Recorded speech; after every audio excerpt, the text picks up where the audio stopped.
প্রিয় ভক্তগণ নমস্কার। আজ আমি আপনাদের এমন এক ভক্তের গল্প শোনাচ্ছি যার ওপর ভগবান বিষ্ণুর অসীম কৃপা ছিল। তার নাম ছিল রাম। ভিডিওটি শুরু করার আগে যারা এখনও চ্যানেলটিকে সাবস্ক্রাইব করেননি তারা অবশ্যই চ্যানেলটিকে সাবস্ক্রাইব করে পাশে থাকা বেল আইকনটি ক্লিক করে দিন, যাতে আমাদের প্রতিটি ভিডিওর নোটিফিকেশান সর্বপ্রথমে আপনার কাছে পৌঁছাতে পারে। তো চলুন বেশি দেরি না করে ভিডিওটি শুরু করা যাক। রামের স্ত্রীর নাম শোভাবতী এবং মেয়ের নাম রূপা ছিল। রাম ছিলেন লক্ষ্মীনারায়ণের ভক্ত এবং মন্দিরে পুরোহিতের কাজ করতেন। সকাল থেকে সন্ধ্যা পর্যন্ত তিনি শুধু পূজাপাঠ, ভগবানের সেবা করা, প্রসাদ তৈরি করা আর ভগবানের জন্য পোশাক সেলাই করতেই সময় কাটাতেন। একদিন বাড়ি ফিরে স্ত্রী বললেন, আমাদের সংসার কিভাবে চলবে? তুমি সারাদিন পূজা অর্চনায় থাকো আর ঘরে ফিরে এসে ভগবানের ধ্যানে বসে পড়ো। কেবল মন্দির থেকে যা সামান্য আয় হয় তা দিয়ে সংসার চলে না। আমরা আমাদের মেয়ের লালন পালন, বিয়ে এসব কিভাবে করব? এত টাকা কোথায় পাবো? আমাদের দৈনন্দিন প্রয়োজন মেটানোর পরে কিছু সঞ্চয় করে রাখতেও পারা যায় না। তখন রাম নিজের স্ত্রীকে বুঝিয়ে বললেন, তুমি ভগবান বিষ্ণুর আরাধনা করো, বিশ্বাস রাখো, তাঁর কৃপায় সব ঠিক হবে। আমাদের অর্থ সঞ্চয় করে কোনো লাভ হবে না। আমাকে বিরক্ত করো না আর নিজেও চিন্তা করো না। নিজের স্বামীর মুখে এমন কথা শুনে শোভাবতী কাঁদতে লাগলেন। মেয়ে রূপা তখন মাকে বোঝালো, পিতা তো তাঁর জীবন ভগবানের জন্য উৎসর্গ করেছেন, নিশ্চয়ই ভগবানই সব ঠিক করবেন। ভগবান আমাদের নৌকা অবশ্যই পার করবেন। কিন্তু শোভাবতীর এসব শুনে রাগ হলো আর সে রেগে গিয়ে বলল, পিতার মেয়ে দুজনেই একই কথা বলছো। তোমরা ভগবানের ভরসায় থাকতে পারো, কিন্তু বাস্তবে কোনো ধারণাই নেই তোমাদের। বাস্তবটা চিনতে শেখো। মায়ের থেকে বকা খেয়ে রূপা চুপ হয়ে গেল আর সেখান থেকে চলে গেল। এরপরও রাম নিজের নিয়মে মন্দিরে সেবা চালিয়ে গেলেন। মন্দিরে ভক্তরা ভগবানকে যা অর্পণ করত তাই প্রসাদ রূপে সে নিজের বাড়িতে আনত। একদিন ফেরার পথে একটি পাথরে আঘাত পেয়ে তার পায়ে চোট লেগে রক্ত বের হলো।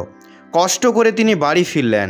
স্ত্রী যখন তার ক্ষত সারাচ্ছিলেন তখন জিজ্ঞেস করলেন, চোট কিভাবে লাগলো?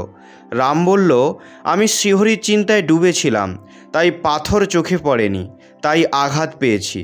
স্ত্রী তাকে বিশ্রাম নিতে বললেন, কিন্তু আঘাতের কারণে মন্দিরে যেতে পারছিলেন না বলে তিনি কাঁদতে লাগলেন।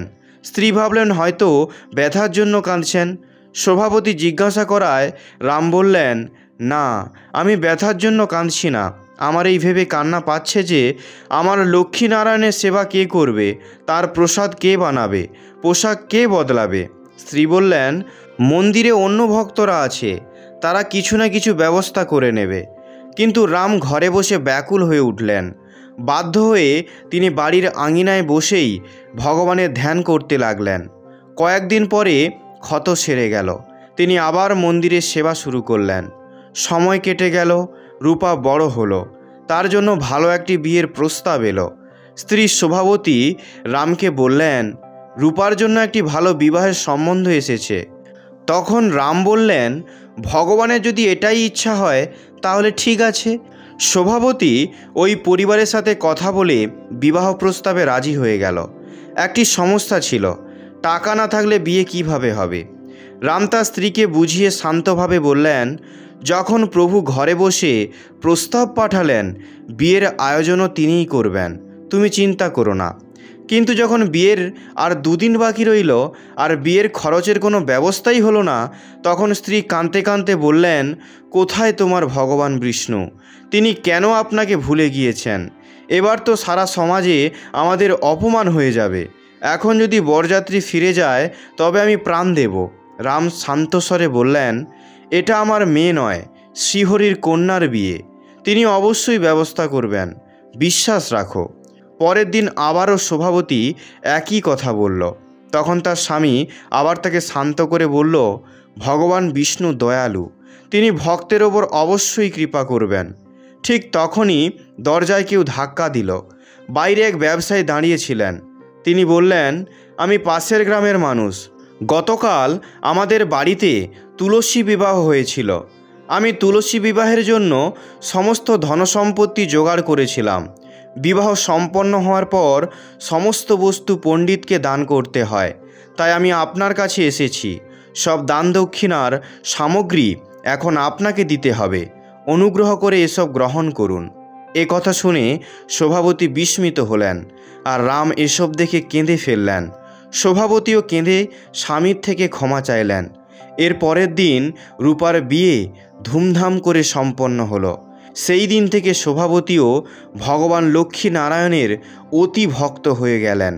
এই কাহিনী থেকে বোঝা যায় ভগবান সর্বদা তার ভক্তদের দেখাশোনা করেন। বিশ্বাস আর ভক্তি থাকলে জীবনে কোনো অভাব থাকে না। জয় শ্রীহরি, জয় লক্ষ্মী নারায়ণের জয়।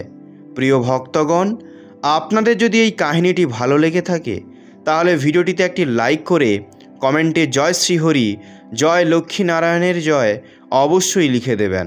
আর এই রকম নতুন নতুন কাহিনী শোনার জন্য চ্যানেলটিকে অবশ্যই সাবস্ক্রাইব করে দেবেন। আর হ্যাঁ, মনে করে বেল আইকনটি ক্লিক করবেন, যাতে আমাদের ভিডিও নোটিফিকেশান সর্বপ্রথমে আপনার কাছে যেতে পারে। কথা হবে পরবর্তী ভিডিওতে। ততক্ষণ ভালো থাকবেন, সুস্থ থাকবেন।